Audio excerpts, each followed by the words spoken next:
Бүгіннен бастап біздің Геркулестің аты шығып даңқ арта түсті. Өзі де келісті, мықты әрі айбынды еді. Керемет, қандай ержүрек, ерлігіне қарап тұрып кетті кел жүрек. Көрді іздеп, енді Геркулес, біздің нағыз батырымыз, соны ел білет. Елі күзетті, білмей жүрді, мінеге енді.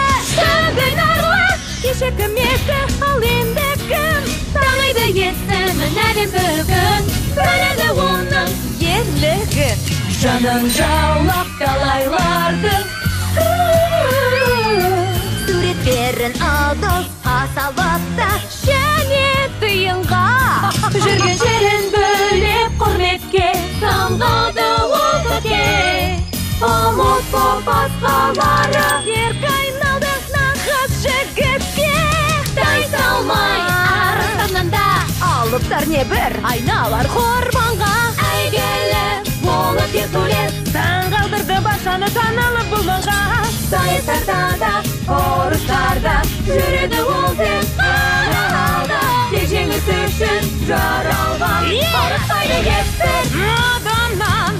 Батыр боп кетті, қалай ғана.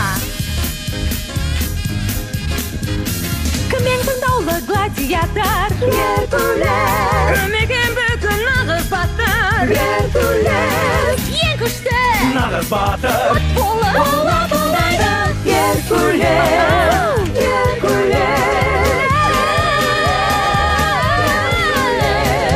Геркулес, расында ақыл ойына aqlаңдамай ол жайлы аңыз айтуда ғажап сондай. Елеусіз ғана жай жүреді, батыр болды белгілері, әлемде ондай мықты жоқ. Ол енді батыр, ол енді батыр, ол енді батыр.